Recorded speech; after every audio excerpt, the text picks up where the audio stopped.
Chief Rabbi of the British Empire, the first Chief Rabbi of the British Empire, and the leader of Britain's Jewish community.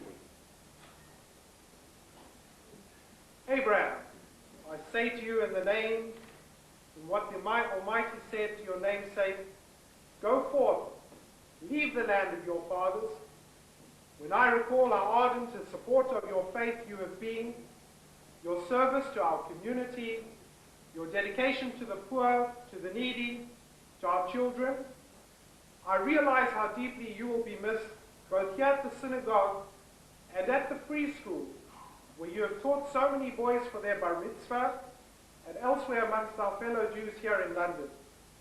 I know that our loss will be the gain of all the Jews of Wellington. Take now this letter, bearing my signature and my seal, authorizing you to form a congregation dedicated to our laws, to our traditions, and to our heritage and custom. I know of no finer man, none more decent, nor more dedicated than you yourself to raise the standard of our faith amongst our own people and all our fellow citizens of whatever faith or calling. Go, join your sons, reunite your family, start a new life for yourself, and write a new chapter, a glorious chapter for our people. Lech b'shalom, Abraham. Go in peace. And may the Lord's countenance forever shine upon you and your family and all your endeavors in Wellington. I know, I believe, that you will live up to the words of the blessing pronounced by the Almighty upon Abraham, the founder of our people, the Yebracha, be a blessing, Abraham.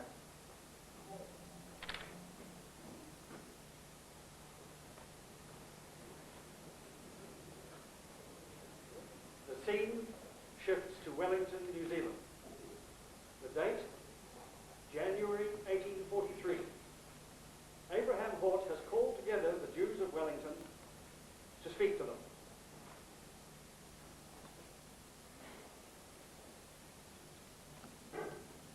I thank the Almighty for preserving me and my family, my beloved wife Anne and my children Jessie, Margaret, Caroline, Sarah and Julia, and my married daughter Anne with her husband Solomon, through all that we experienced at sea, and for sparing us from disease and every fatal malady. And now here, where everything is in its infancy, may we succeed in gathering around ourselves a Jewish community, a congregation of friends and family, that the Sabbath may be respected and our way of life upheld.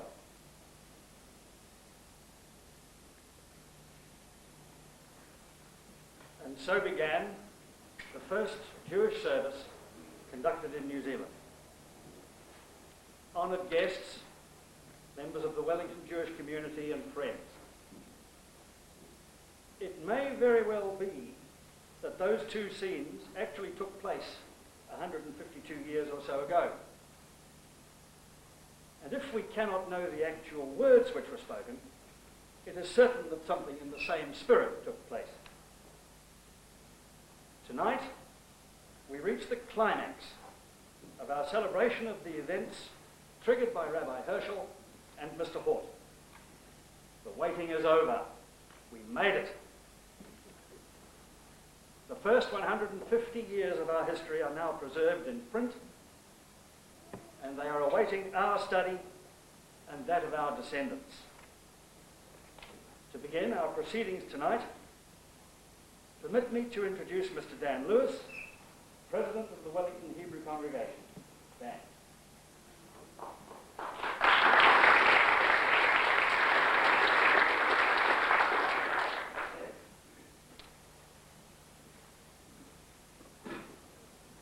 Members of Parliament, ambassadors and members of the diplomatic corps, members of the clergy, mayors of local authorities here tonight, leaders of professions and social groups, distinguished guests, members of this Wellington Hebrew congregation, ladies and gentlemen, boys and girls. As president of this Wellington Hebrew congregation, it is with a great sense of pride and achievement that I welcome you all here tonight to Bethel Synagogue, our house of worship, and to this unique book launch occasion. I warmly invite you to feel and be a part of history in the making tonight. Tonight's occasion is very special to this community. It marks the end of our sesquicentennial celebrations, our 152nd year of existence and continuity since 1843, and is the last of a number of unique functions that attracted over 2,500 people. This Jewish community is an amalgam of waves of diverse migrants. From England, our founder Abraham Hort came from London, Russia, Poland, Israel, Germany, South Africa, America, Czechoslovakia, and a host of other countries. With their varied backgrounds and characteristics, they have helped to mold, weave, and sculpt the history of this community, as well as help build and shape the city and this country. We are really, ladies and gentlemen, a microcosm, a snapshot of all that has happened in Wellington and in New Zealand. Tonight, ladies and gentlemen, you're all sitting in our third synagogue. We have had two in the last 100 years. The earlier two, prior to this one, have been on the terrace, the Wellington terrace. And sitting in those and these pews have been a Chief Justice, mayors of local authorities, captains of industry, leaders of professions and social groups, a race relations conciliator, and all manner of pioneering spirits. At no time has this community exceeded 2,000 souls. The symbolism that this occasion and this book creates can be translated into the oft-quoted phrase, "The present is shaped by the past and influences the future." This occasion and this book is a stroll down 150 years of memory lane. Tonight, ladies and gentlemen, we are celebrating and commemorating history and making it at the same time. Thank you all, one and all, for being part of this history tonight.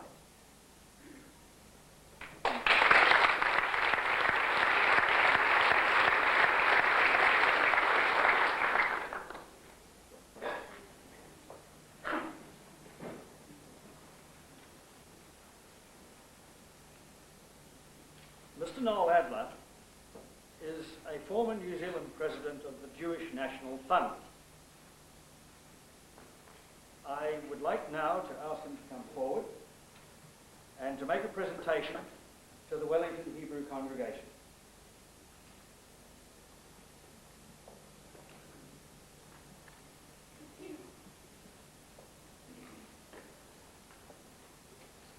Dan Lewis, President of the Wellington Hebrew Congregation, distinguished guests, ladies and gentlemen.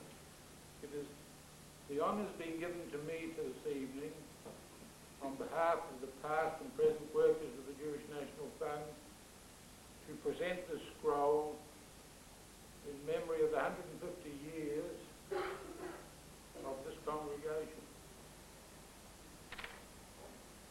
But before I present the scroll, I would just like to say a few words that anyone who doesn't know what the Jewish National Fund is, it's a fund in Israel that looks after the planting of trees, roading, and that. And with all the years that we've been going, the congregation here has always helped us and the community in providing funds for these special projects.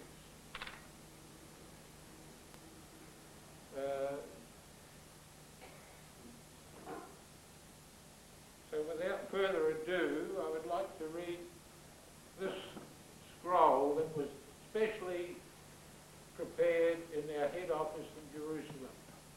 It reads, "This scroll of honour records the names of donors who have supported the Jewish National Fund in commemorating the 150th anniversary of religious services in Wellington, New Zealand, 1843 to 1993. And all the names of the donors are on this certificate." I'll ask Mr. Lewis to come forward and accept this on our behalf.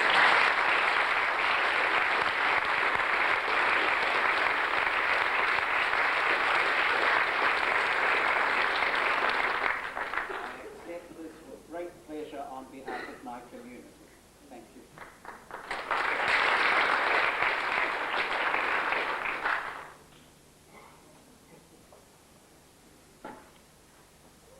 Ladies and gentlemen, Rabbi Larry Brown, most recently seen in his role as the Chief Rabbi of the British Empire,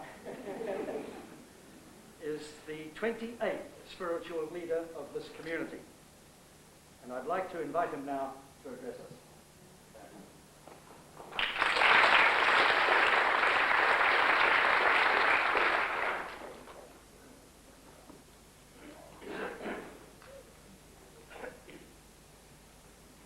Tonight we celebrate. There is a feeling of some type of electricity, dynamism. There's a spark which flows through each and every single one of us as we gather here tonight to celebrate the continuing involvement of the Wellington Hebrew congregation, strictly committed to Orthodox Judaism within our community, the wider Jewish community here in Wellington, the New Zealand Jewish community, and indeed the wider community of Wellington. For 150 years and more, we have been committed to provide an orthodox framework for Jews who wish to partake in the rich heritage of our people. And as the years have gone by, this commitment has grown, it has been nurtured, and it has been indeed strengthened. And what you see today, an almost full shul, is a sure indication that we as a Jewish community, the Wellington Hebrew congregation in particular, is going from strength to strength. At this point in time, a hearty mazel tov is due to, first of all those contributors who contributed their life stories, their experiences, to a book which, when read, will give each and every one of us an insight into what makes up this community. No story is alike. Everyone brings a different perspective, a different background. A hearty mazel tov, a very special person in our community, Dr. Levine, the editor, who has put in an enormous amount of work. And tonight, he can celebrate. Hearty mazel tov publishers, done an outstanding book. And a hearty mazel tov to the entire community. A milestone is here, something which each and every single one of us can be proud of. You know, the name of the book, A Standard for the People, comes from a Hebrew phrase, Nes La'am. And you know, in Hebrew, a lot of words have 2 or 3 meanings. And the word Nes means a standard. We know it from the Bible when the people erected a bronze serpent upon a standard so the people could look up and be healed from their bites in the desert. But Nes has another meaning. It means miracle. A lot of other communities throughout the world, vibrant communities saturated with scholarship, they did not last 150 years. For one reason or another, they could not have a celebration like we celebrate tonight. But we owe a tremendous amount of gratitude and thanks to the Almighty for having allowed us to reach this very, very precious moment. I would like to share just one thought or one idea of what Nes signifies to the Jewish person. What this word, standard/miracle, really means to us. And we see it in the Bible. You see it in the book of Exodus. We read, Vayiven Moshe Mizbeach, Vayikra Shemo Hashem Nisi. Moses builds an altar, and he calls its name, Hashem is my standard. Rabbi Shimshon Raphael Hirsch, in his commentary, brings us a delightful insight to what Moshe really meant by bestowing the name Hashem Nisi, God is my standard, upon the altar. He says as follows. This incident, by the way, happened immediately after the war with Amalek. God calls me to the fight and shows me where I am to fight. Nes, he says, is neither a weapon nor a defense. Nes is the sign that is held aloft to give the fighter the direction and the place where the fight is to be fought. The work that God lets Moses start and found has not got for its object simply the internal constitution of his people Israel. The object of the building up of the nation of Israel on the development of every humane feeling and ideal is to fight and to overcome everything ungodly and inhumane upon earth.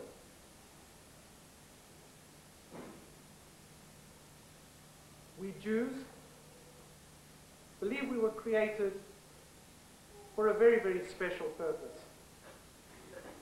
And that is, we have the task to be a yardstick or a standard for the entire population. We have to show the way.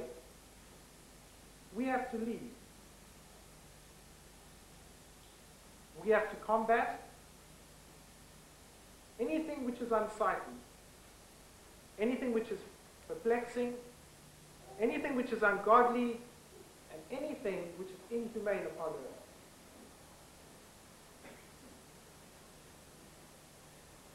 By writing, compiling such a book, is evidence that we have amongst us, over a period of 150 years, and even still today, and please God into the future, members who stand very tall within our community, who are leading the way, providing examples, providing a standard for us all to follow. It is my sincere prayer this evening that endeavors such as this book, be held aloft as a standard that others may look upon our community and say, indeed, it is possible. It is possible to grow. It is possible to provide a full life with everything that is required for strict Orthodox lifestyle in a place so remote such as Wellington. May this book be an inspiration for those who read it. May those who contributed, gave their time, gave their life story, be blessed forevermore. And may we all get inspiration from this book. May we all be strengthened. And may we be blessed forevermore. And may we all celebrate many, many times over. Amen. Amen.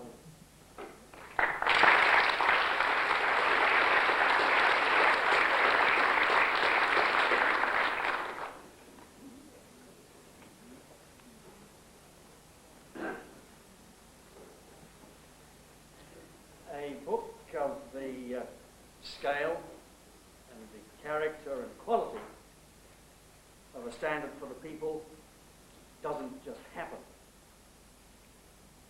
You'll hear a little later what an editor goes through, that the sweat and tears are not spared the person who is charged with taking ideas and turning them into a tangible reality. Quentin Wilson, our publisher, is the principal of a publishing company called Hazard Press. And that in itself, I think, is a brave name. It's a hazardous industry. Please, Quentin, come forward now and tell us something of the sweat and the tears.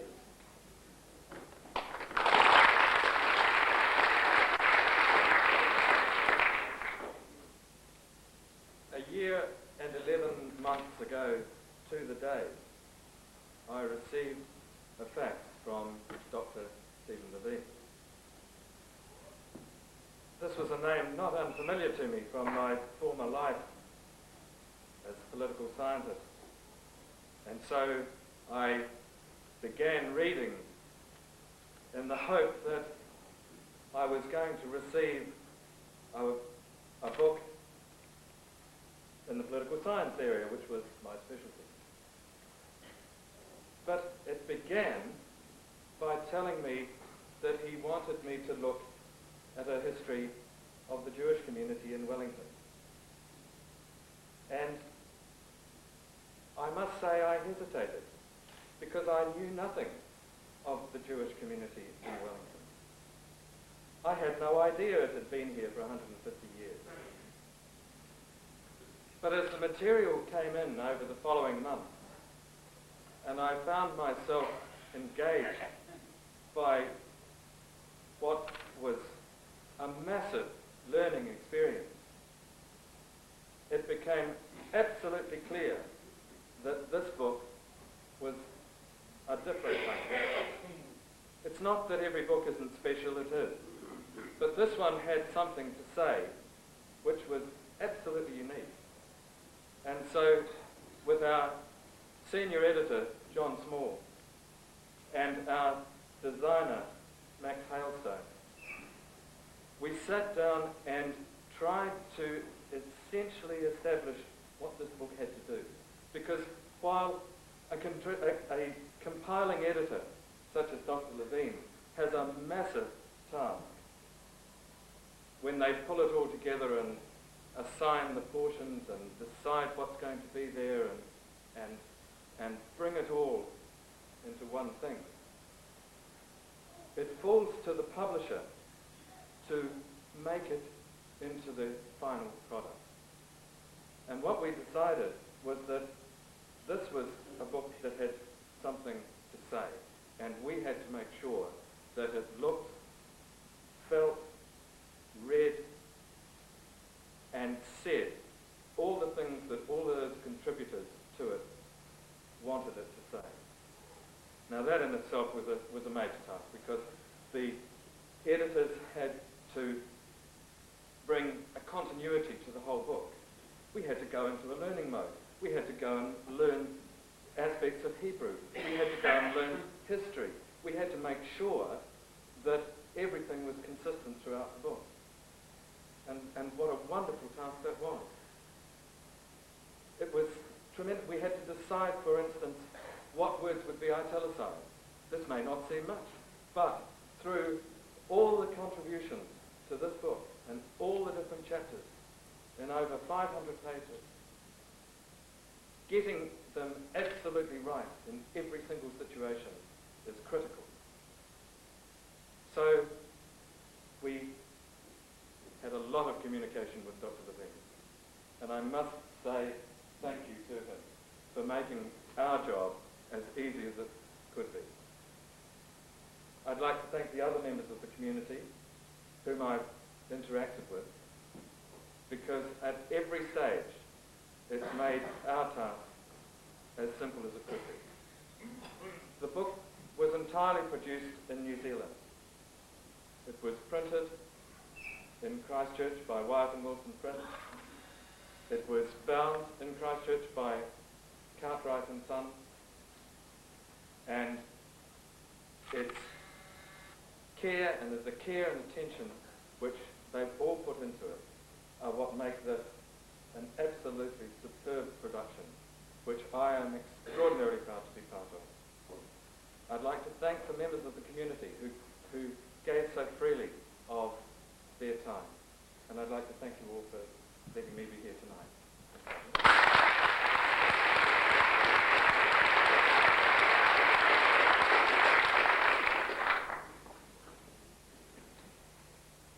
I've lost count of the number of times when I've been promised by a Master of Ceremonies that the next speaker needs no introduction, only to find that the claim was untrue.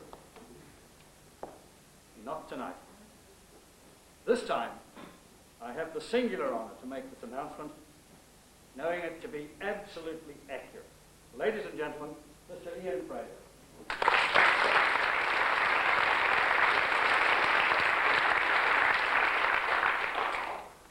It's a great pleasure and a great honour to be here with you tonight in this special celebration among friends.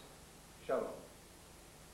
When this book, which you can't see yet, but you will in due course, I promise you, when it arrived, it was carried to my house by a posse of muscular Sherpas. And I was put in mind of what George III said when Edward Gibbon presented him with a copy of Volume 2 of The Decline and Fall of the Roman Empire. Another damned great, thick, square book. Always scribble, scribble, scribble, eh, Mr. Gibbon? I tried to hold it to read it in bed. But my wrists have been weakened by decades of public service. And then I realized that this book represents Steve Levine's complex economic plot along Galbraithian lines to cure unemployment in New Zealand. 2 people are required to hold the book while one reads. So it is a big book, as I think it had to be. And it is a rich and important book. I don't propose to review it here, but I do want to hint in a random sort of way at some of the responses it evoked in me as I read it. The Roman poet Horace made a statement which I like to quote and which influenced many later writers, when he said, "Caelum non enim mutant, qui transmare curunt." You should be able to read that. Roughly translated, it means they change the air they breathe, they change their physical environment, but not their souls, who go overseas. This is sometimes true. You see it demonstrated in those people who take their OE and return from it unchanged. As Robert Morley put it, you may send a turnip 7 times around the world, but it will come back a turnip. So it's true up to a point, Lord Cobham. But the stories in this book reveal again and again the extent to which the Jews who settled in New Zealand, in Wellington, did change in response to the new conditions they found themselves in, and the extent to which they changed the environment they found themselves in. This is what I see as the symbiosis of migration or exile. George Steiner, in Language and Silence, says this: characteristically, Marx, Freud, Einstein end their lives far from their native ground, in exile or refuge.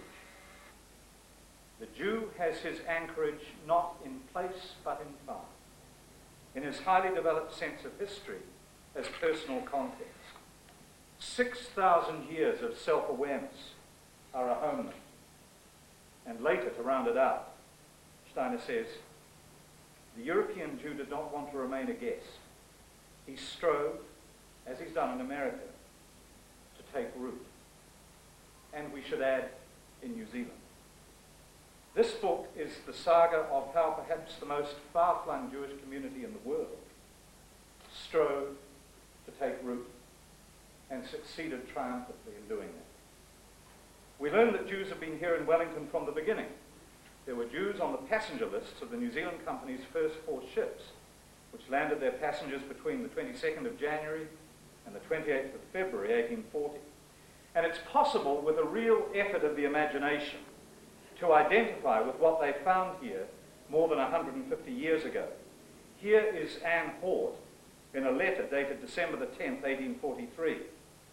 Quote, I am now writing to you with my window open, and a most delightful warm day it is. No wind. Which I assure you is quite a wonderful occurrence. We are so constantly annoyed here with the southeasterly winds, which make living in the town of Wellington very disagreeable. And in a later letter, quote, there are no amusements of any kind. There never were a more stupid set of people come together as our colonists. They neither play, nor sing, nor dance. What's changed? I was also struck by the circumstances in which Margaret Hort, one of the daughters, was driven into the arms of Francis, later Sir Francis Dillon Bell. This has a very contemporary ring to it. The marriage occurred the year after a terrible earthquake hit the city of Wellington. There appears to have been a connection between the two events. An extract from a contemporary diary records that at the 1848 earthquake, with chimneys tumbling down and buildings collapsing, quote, there was a general run out into the streets. Miss Hort and Dillon Bell met in the terror. He recognized her with, what? Is that you, Margaret? And she sank into his arms with, oh, Francis. And so the marriage was settled there. As you read through the accounts of rich, full lives, you come to realize the quite enormous contribution which the Jewish community of Wellington has made to the city and to the country. Indeed, you get a sense of this merely by flicking through the names in the index. Seldom, I think, I can say this, paraphrase the words of Churchill, seldom, if ever, in the history of New Zealand can so much have been owed by so many to so few. And it can't all have been plain sailing. There are hints, more than hints, of a sense of dislocation and strangeness experienced by some Jews, especially the most orthodox, especially in the smaller centres, of a rather narrow, rather conformist, relatively raw New Zealand community. And in the background, but insistently present in many of the accounts, is the experience of the Holocaust. As a non-Jew, I found this element particularly disturbing, and not just because of the unparalleled cruelty of the Holocaust itself. Ernest Markham, writing about his father David, says, "My father was ambivalent about Zionism. On the one hand, it offered a haven for those Jews who needed a home. On the other hand, Zionism was a nationalist movement, and as such, quite contrary to his mildly socialist persuasion. His perplexity was aggravated by his personal experiences in struggling for immigration permits with members of the cabinet in the first Labour government. For those in mortal danger, being refused by those who posed as the benefactors of all mankind, tested his faith." Then later, in Schnellenberg's,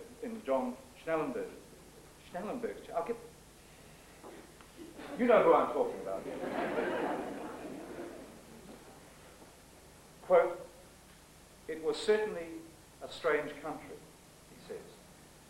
"For a refugee to find oneself here after the excitements and ancient civilizations of Europe was in many cases pure shock, tempered by deep relief that, in its own small way, New Zealand had seen fit to offer protection to a few lucky people. New Zealand admitted only one refugee for every 1,500 of the population. Comparable figures were 1 to 480 in the UK and 1 to 625 in the United States. Powerful sections of public opinion," he says, "were opposed to the admission of aliens. There was fear of a fifth column. It was held in some quarters that a German was a German and not to be trusted even if he or she was Jewish and a refugee from Germans. That the community might receive much of value to itself from intelligent and cultivated Europeans was not an idea widely accepted by the majority, who'd never met such people, but were familiar with anti-Jewish cliches. So New Zealand admitted Jewish refugees in relatively pitiful numbers, and while I've heard apologists for that policy of grudging, niggardly benevolence, I'm confronted with the fact that at the end of the day, this country, my country, contrived to save fewer Jews than Oskar Schindler.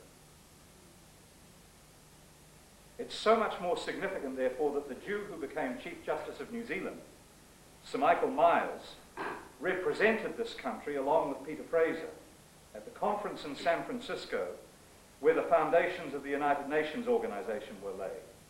And in a particularly resonant sentence during a speech to that assembly, which is quoted in the book, Myers said, "Either we go forward together in a spirit of cooperation, or we go back to barbarism." That's almost enough quoting. I think that this book is required reading for Jew and non-Jew alike. It's a book which speaks eloquently of the strength of community and all those many structures of community. It speaks very movingly of the strength and meaning of family. It points to the importance of the spiritual dimension of our lives and to the central place which this synagogue has occupied over almost 150 years. It's a book certainly about big issues, but it's a book also about the smaller, often richer, more intimate contingencies of ordinary life. It's full of wonderful photos which add a unique texture to the narrative. And because it's essentially the work of many hands and many voices, it's a most powerful account of the varieties of Jewish experience. At a time when many non-Maori New Zealanders are being challenged to produce proof that we have any identity worth the name, here are almost 500 pages of photographs and whakapapa, testifying to the most robust sense of identity. And I think it's a book also which speaks to us of the importance of tolerance. And on a day when we learn about the ability of at least 2 cabinet ministers to make clowns of themselves racial issues. That's a lesson which we perhaps still have to learn. I often walk with my oldest daughter Olivia through the Bolton Street Cemetery, and I'm struck each time by the profusion of Jewish names on many of the headstones. I could take my cue from those words of Sir Christopher Wren in St. Paul's Cathedral over the door. Si monumentum requiris circum spice. If you require a memorial to the maker of this building, look about you. And I could say to Olivia, if you want a monument to the richness and continuity of Jewish life here in Wellington, New Zealand, look around you at the headstones. Now I can say, read the book. I want to congratulate Stephen Levine on this triumphant legacy of love and commitment, and the publishers, Hazard Press, for making it such a beautiful, opulent, wrist-breaking work. I agree with Dan Lewis when he says in the preface, at no time have numbers been greater than 2,000 souls, and yet the breadth of life stories, the variety of past experiences, and the myriad achievements, covering a period of astonishing world development and progress, is nothing short of unbelievable. Well, the book makes it altogether believable. So amen to that, and it's my pleasure and privilege now to unveil the book. The Rabbi said that he wanted it held aloft as a standard. Here it is.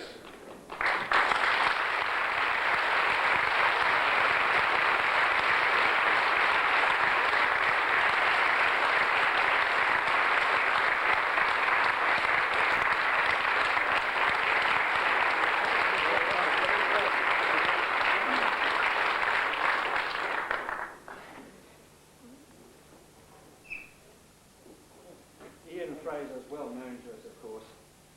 Perhaps most of us remember the spectacular celebration of the 40th anniversary of the Holocaust 10 years ago. But Ian has taken part in many functions involving our community.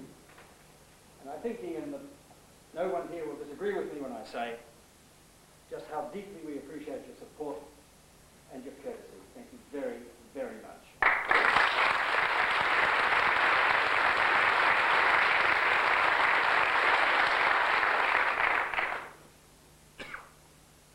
In celebrating its sesquicentenary, the Wellington Hebrew congregation has recognised the achievements of certain individuals by the presentation of medals, rewarding outstanding contributions to the life and work of the community. I think that you will by now be agreeing with me again that it's entirely fitting that such a presentation should form part of these proceedings tonight. I wonder whether Dr. Stephen Levine and Dan Lewis would come forward.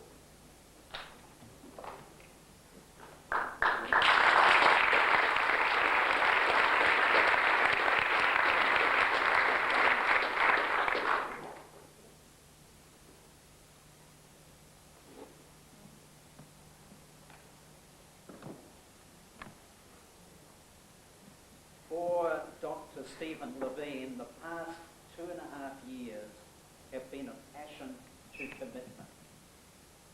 A commitment to create and weave a lasting history of the community that he loves. It has been a monumental, emotive, exciting, pulsating project, a labour of love, indeed a living with history. Tonight, ladies and gentlemen, we acknowledge one man's effort, the result of which has been positively enormous, incredible, historical. It is one of those feats where superlatives are just not enough to describe this epic achievement. People with a chapter in this book, and many of you are here in the audience tonight, were naturally anxious to see their life's work and their families recorded in print, and perhaps faster than the 2.5 years it has finally taken. They had a right to be concerned, but in the end, ladies and gentlemen, the final result is quite beyond our wildest expectations. I don't quite know how to thank Stephen Levine on behalf of us all here tonight. The Wellington Jewish community, those here tonight and those both in New Zealand and beyond who have contributed to the creation of this book. All I can say, Stephen, is we are indebted to you beyond anything we can say or write in words. You have written the community into history in a way that those here now and posterity too will forever be grateful. As a measure of our affection for you, Stephen, and this magnificent achievement that we have here tonight, believe me, it is heavy. The special bronze medallion struck to commemorate our 150th anniversary and already presented to the Governor-General, to the Prime Minister, to mayors of local authorities, is now presented to you, Stephen Levine. It reads, and there are two sides to it, it reads, Mazel Tov, Congregation Bethel, 150th anniversary of First Jewish Service in Wellington, New Zealand, 1843-1993. And on the reverse side of this medal, may he who caused his name to dwell in this house, let dwell among you love, brotherhood, peace and friendship. Stephen, it is with a great deal of pride and much gratitude tonight, on behalf of the Wellington Hebrew congregation, that I present to you this medal together with the first copy suitably inscribed of a standard for the people.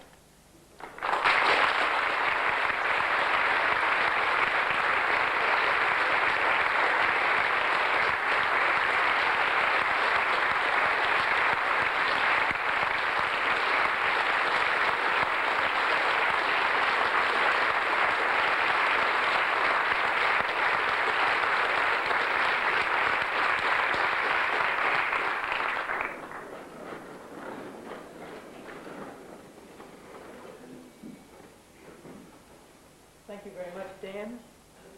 Thank you very much, ladies and gentlemen. Of course, I'm thrilled to hear these lovely sentiments being expressed. It's a great personal privilege to be speaking from this position. And it's also taken me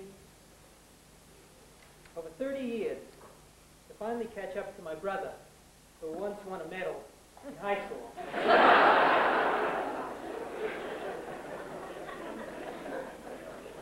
So with this medal, we effectively doubled the number of medals in the Levine family. It's nice to win a medal without having to go to war, which is not to say that there weren't any battles.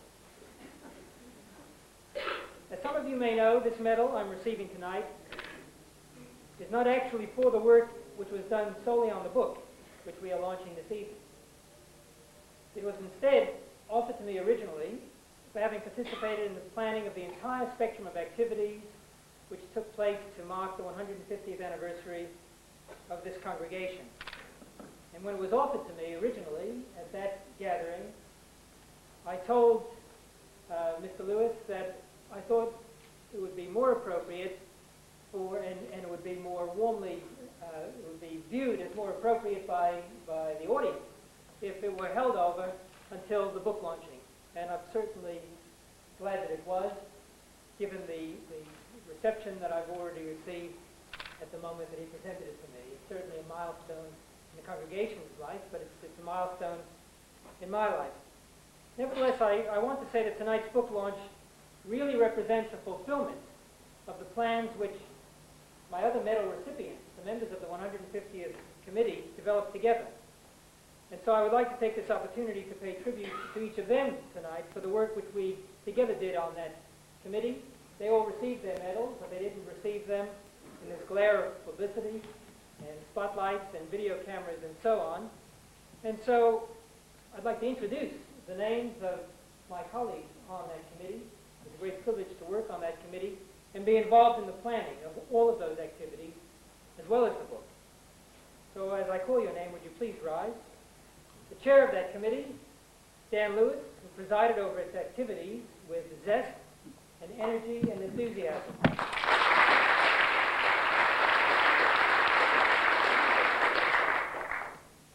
Rabbi Lawrence Brown.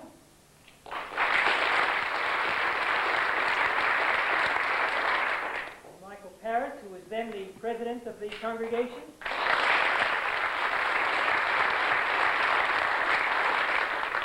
Alexander Schiff, the tireless vice president of the congregation.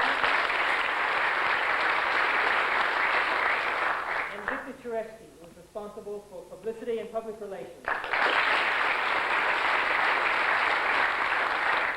would also add that Bert Davis was a member of that committee, and he is unfortunately convalescing at the moment.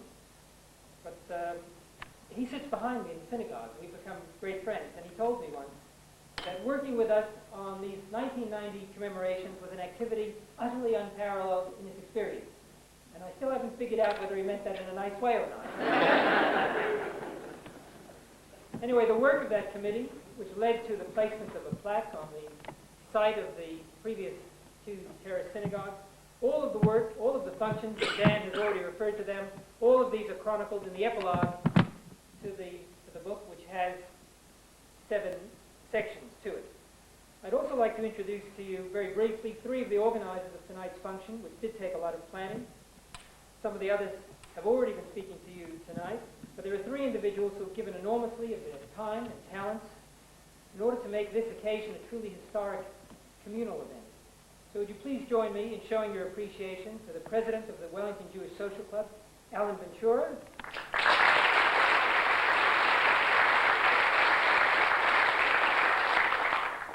My delightful and congenial colleague, Harvey Phillips, a member of the Community Center.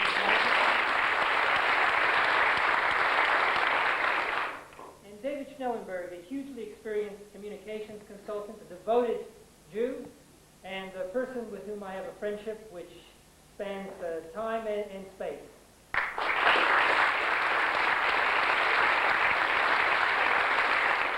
would also like to thank tonight's photography by Wolf, and for the video, Brian Ernie, and in addition, a special thank you to the ushers this evening provided by the B'nai Akiva Youth Movement.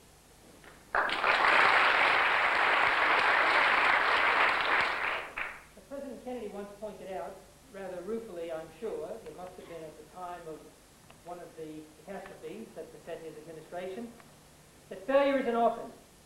No one claims it. No one takes responsibility. While success has many parents.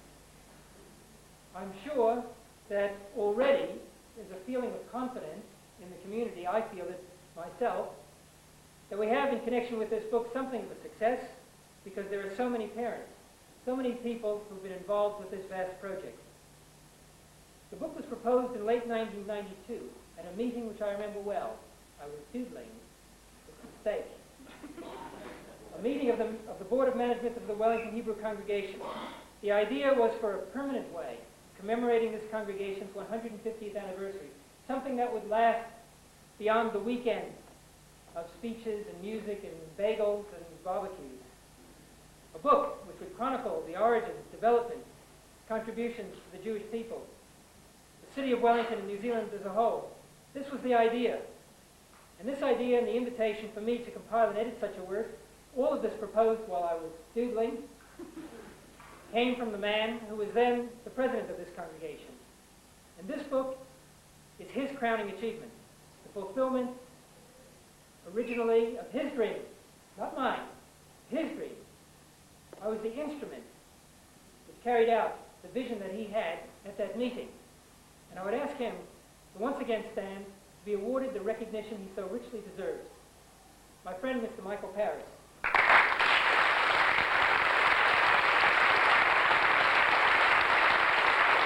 I pay a special tribute, too, to our publisher, Quentin, and to the small but very able, very friendly staff at Hazard Press.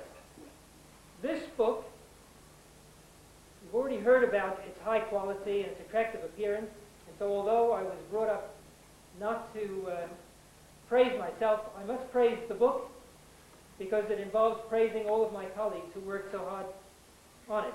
This book adheres to the highest production standards, and it is the direct result of Quentin's commitment, his dedication. You already have an impression of him. You've seen him speak. His skills, the remarkable expertise of those people whom he has gathered around him, who he has attracted to his office. In particular, the book owes much to its designer. Some of you would perhaps not know, I didn't know, that books need to be designed, especially books as complex and multifaceted as this one. And this book reflects the aesthetic judgment and sheer creativity of a senior lecturer in fine arts at the University of Canterbury, Dr. Max Hailstone. And he is given full credit for his achievement by being named in the book on the imprint page. Now you will see when you've had a chance to look at it that this book is visually very lavish, a delight to the eyes, a work brimming with photographs of people, but also of paintings. There are 3 magnificent color sections, each of 4 pages.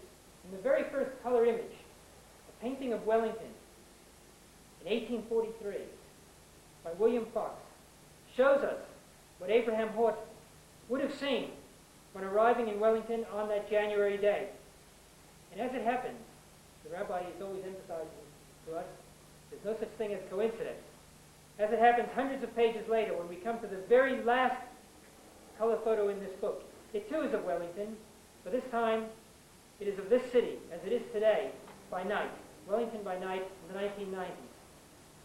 I want to thank Marion Minton, the curator of arts, drawings and prints at the Alexander Turnbull Library, for assisting with the selection of these very beautiful, quite extraordinary actually, paintings which are found in the first section of this book. Her assistance was decisive. As someone who sees colors a bit differently from most people, being slightly colorblind, my favorite color is purple because I find it so restful.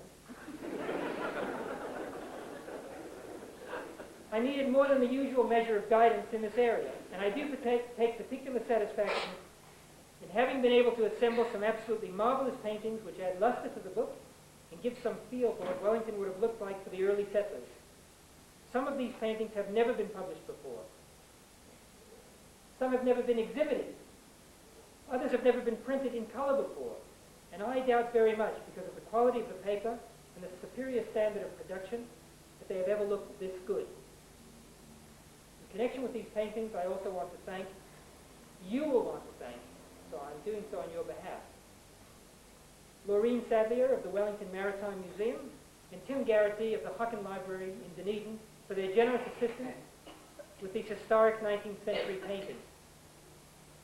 The color plates in this book include as well, as you know, the wonderful painting by Don Binney of the Second Terrace Synagogue. For the existence of this painting, we have to thank Les and Millie Paris, who had the insight and the feel for this community to commission the painting from the artist when they knew that the building, a building which had occupied so central a place in their lives and that of their families, was going to be torn down. And I want to express my gratitude to Les and Millie Paris, not only for being the sort of people that they are, who would have such a thought, for their generosity in permitting this splendid painting to grace the front cover of this book, and I hope you'll join me in expressing that appreciation.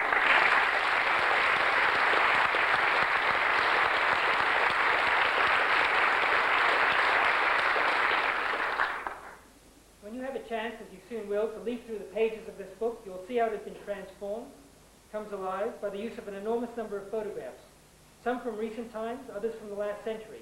Most of these were provided by the authors of the various chapters, but their donations were complemented and enhanced by the efforts of a few photographers. These include Mr. Michael Clements, the former president of this congregation.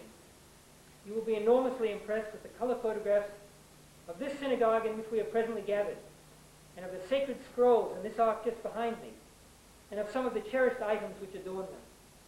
Michael assisted me throughout this project, donating materials from the Jewish archives which he heads, taking photos from people in people's homes, contacting people on my behalf, and I want to thank him publicly for all that he has done to bring this book to fruition.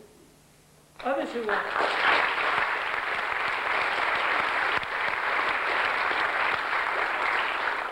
were prepared to go anywhere I asked, take a photo. The two gentlemen, my colleagues from Victoria University, from Victoria University's photographic department, Jerry Keating and Les Maiden, whether it was a plaque at the Settlers Museum in Petone, street signs in Mount Victoria, scrolls from the Ark, sporting cups taken from trophy cases, to name but a few of my requests, these men were prepared, always cheerfully, to humor me, and they were always prepared to lend, more importantly, their time and their brilliance to taking these photographs, and they were not satisfied until they had it 100% right. One particular photograph in the Myers Hall, setting it up took an hour and 15 minutes for one photograph. I've enjoyed our collaboration very much, and I thank you.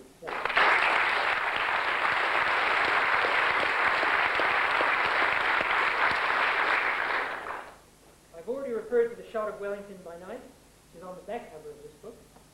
And for that photograph, and many more besides, we are indebted to Inga and Simon Wolfe. As you will see in this book, Inga went to great lengths, never refusing a single request to provide me with a variety of photographs of exquisite quality.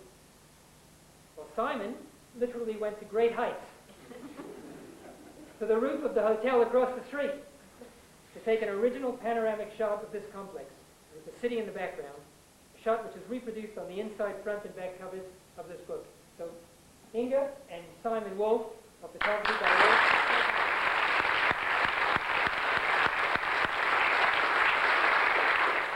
I would also thank another very talented photographer, David Greenberg, for his contributions, and also my son Spencer Levine for helping me out of a tight spot. Ladies and gentlemen, this book would not be the exciting publication that it is without the painting and the photographs. You were supposed to applaud now, but you've been applauding as we went through.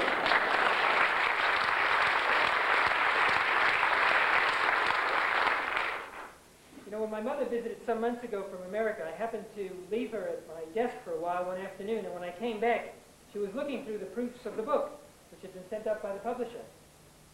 We were supposed to be going somewhere, and I tried to get going when we got back, but she kept looking at the pages of the book. I wanted to get going, and I finally said something like, gee, the pictures are really incredible, aren't they? And she gave me a look and said, yes, the text is pretty interesting too.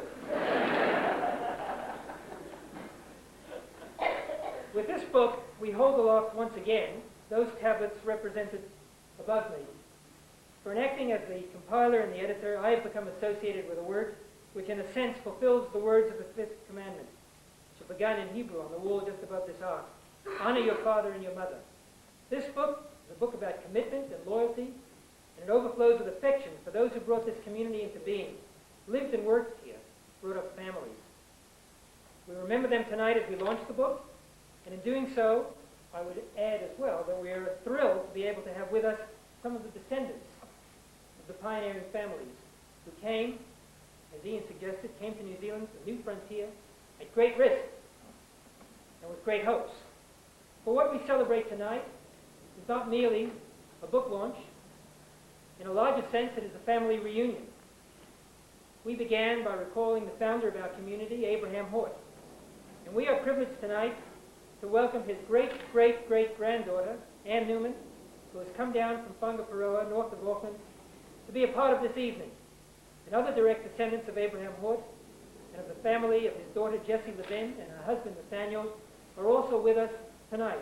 Peter Levine and his family, and Prue and Bridget Carver. I wrote a chapter myself about Abraham Hort and his family as more and more materials about them came my way, including the diary of his grandson, William Hort Levine, first chairman of the Wellington Harbour Board. As you've heard, the man from the town of Levine is named. And perhaps most importantly for Wellingtonians today, the founder of one of our more celebrated civic amenities, the Wellington Public Library. You know, Rabbi Brown tells a story about the man who was walking along one evening. It's very dark out, when he sees a friend of his crawling around on the ground under a lamppost. And the man says to him, "What are you doing down there, crawling around on your hands and feet?" And the man says, "I'm looking for my keys." And his friend says, well, actually a rather stupid question, "Where did you lose them?" Because if he knew where he lost them, he wouldn't be looking for them. But anyway, where did you lose them? And the man looks up and points behind his friend towards the darkness and says, "I lost them over there." The friend says, "You lost them over there? You're looking over here? What are you looking over here for?" The friend says, "It's light over here."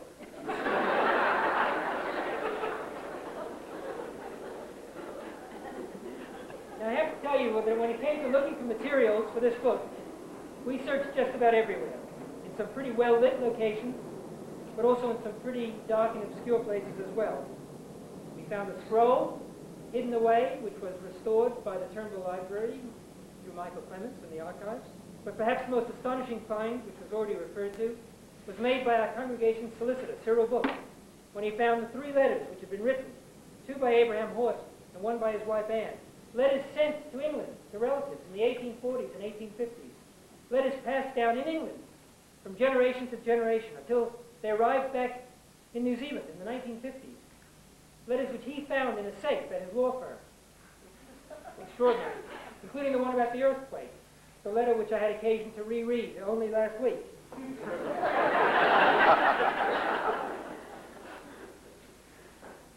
As you've heard, other Jews were in Wellington before Abraham Hort came here in 1843. These included 2 of his sons, but also Mr. Solomon Levy, who arrived on one of the first 4 ships in 1840. And again, I am thrilled that as part of this family reunion, one of Solomon Levy's descendants, Catherine Brownhill, is with us here this evening, 155 years later. We also have here tonight descendants of some of the foremost leaders of this congregation over the years, offspring of our rabbis and our presidents. The rabbi who served this congregation longest and who was elected to the Wellington Hospital Board over and over again, regularly topping the poll, was Herman Van Staveren.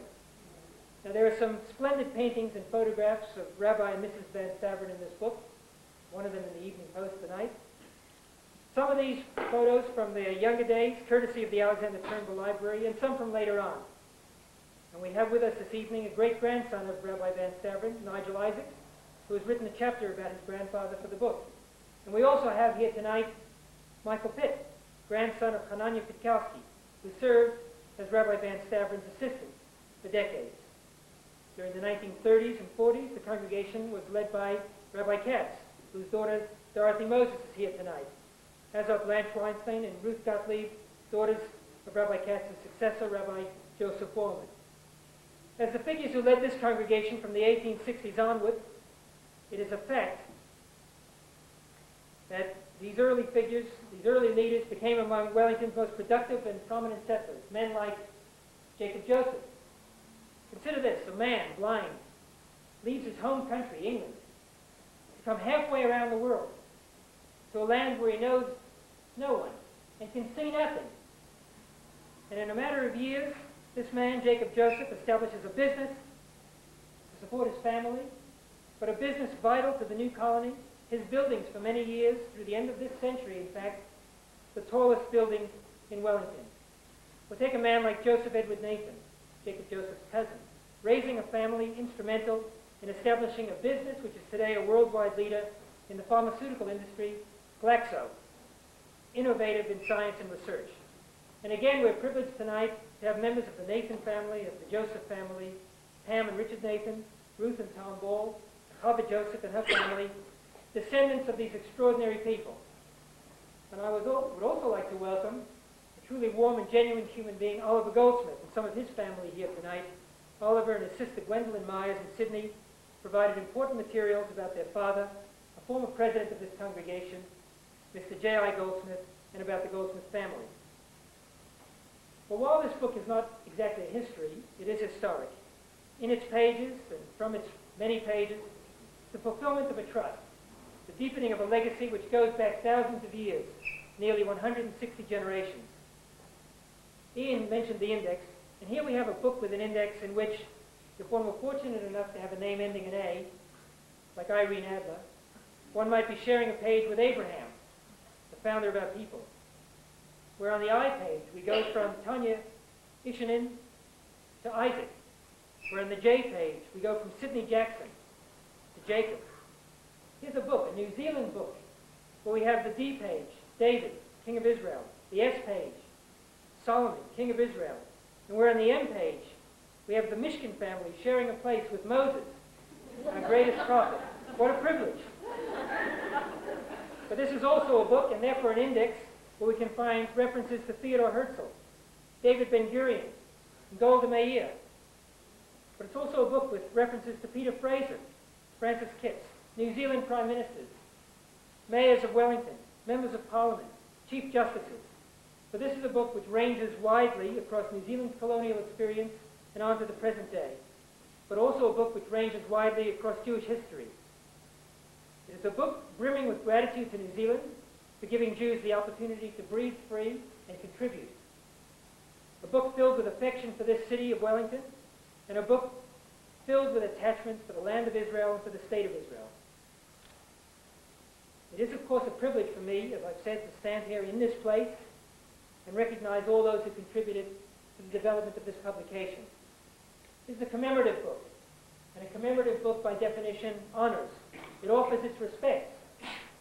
And I want to pay my respects to the Lottery Commission for the confidence which they showed in providing a grant to assist with publication, and to Mary Talon for her assistance in some of the interviewing. But most of all, I want to thank all those who participated directly in this project, trusting me with their manuscripts, with their reminiscences, with their private memories, willing to share them, and their precious family photographs. I thank them for that trust. But as a result of that trust and that willingness to come forward and write, we were able to bring together a team of contributors, not only from people presently living here in Wellington, but also encompassing former Wellingtonians who look back on this city with affection and recognize and emphasize the influence it has played in their lives subsequently. Former Wellingtonians living in Sydney, in Melbourne, in England, and throughout the state of Israel. Former Wellingtonians who responded in every case to simple two-line notices which appeared only once in their Jewish publications. So some of these authors who are represented in this book are overseas, but others are here tonight, and all honor to them. This is, of course, ultimately not my book, but their book, their testament to their families and to this congregation. And at this time, I would also like to welcome David Herman, whose late mother, Roma Herman's very important chapter was contributed to us, and Zaline Eddy, daughter of a friend to many of us, Doug Eddy. And now, finally, I would like to introduce to you the real stars of this book launch, the authors of A Standard for the People. As I call your name, would you please rise? And I would urge the audience to treat this like a prize gift. Hold your applause till the end. Michael Parris and Dan Lewis, the congregation's most recent presidents. Rabbi Lawrence Brown, who has already played the part of one chief rabbi tonight, and who I ask to rise now, both on his own behalf. Remain standing, please.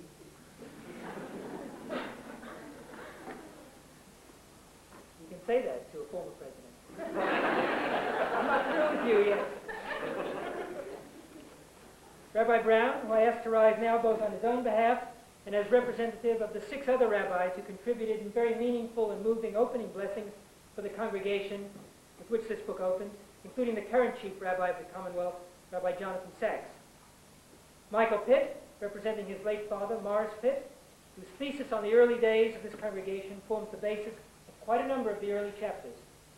Ruth and Tom Ball, Nigel Isaacs, Susan Isaacs, whose chapter has much to tell us about several families, including the Heinemans, several of whom served this congregation as president. Dorothy Moses, Blanche Weinstein, Cyril Book, Henry Carey, a former president of this congregation, who has both written and is written about, Doris Lewis, Gerald Shapiro, another former president whose advice and assistance in this project I highly valued, and his friendship even more so. Gretel Lewis, a remarkable woman whose insights into the Zionist movement in Wellington are warmly appreciated. Mabel Rosen, with her lovely chapter about her late husband Charles and herself and their work in this community. Shirley Pays, with her irreplaceable story of Wellington's first Bas Mitzvah. Michael Clements, with his extraordinary account of Wellington Jewish businesses along Manor Street and elsewhere in town during the 1940s. Barbara Clements, Betty Van Prague, Janet Salick, with her tour de force, an impeccably researched account of the sacrifices of 18 Wellington Jews who went off to fight at Gallipoli.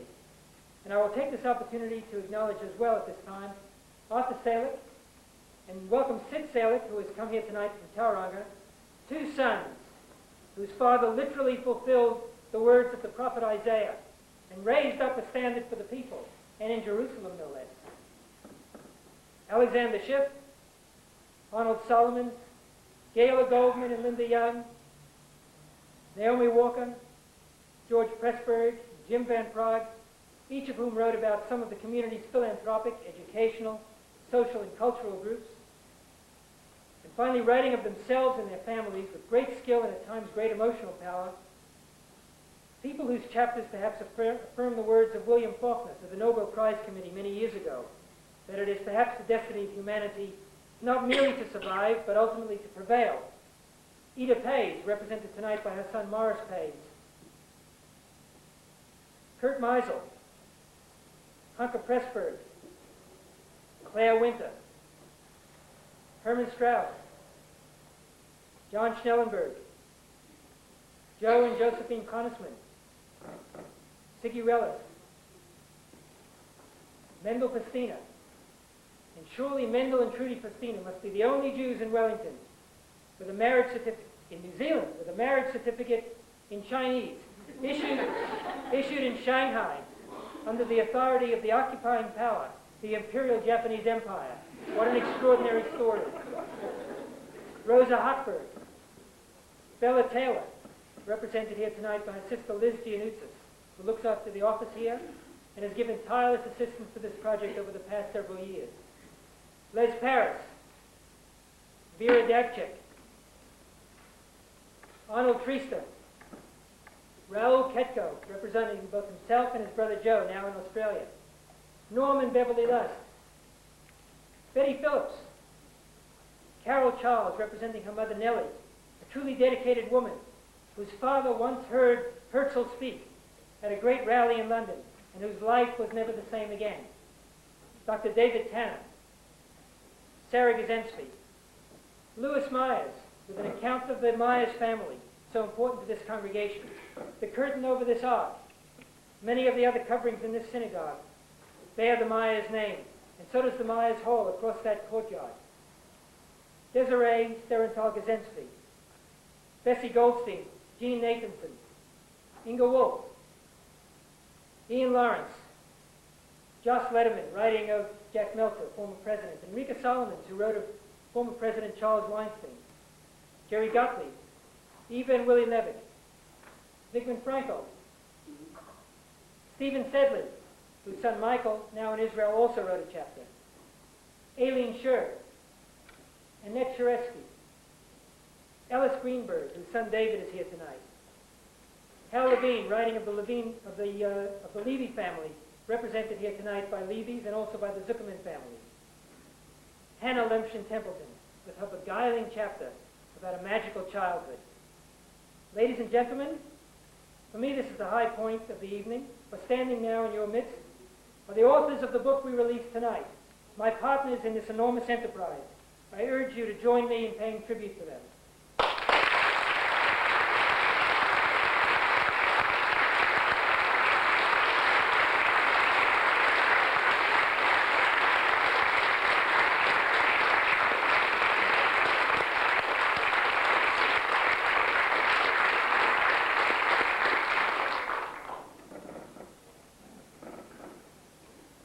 moments, we will have the opportunity to move on to the Myers Hall across the courtyard. I have two requests to make. First, the technical point. With those of you who've already ordered copies of the book, you know who you are, and if you don't, I do.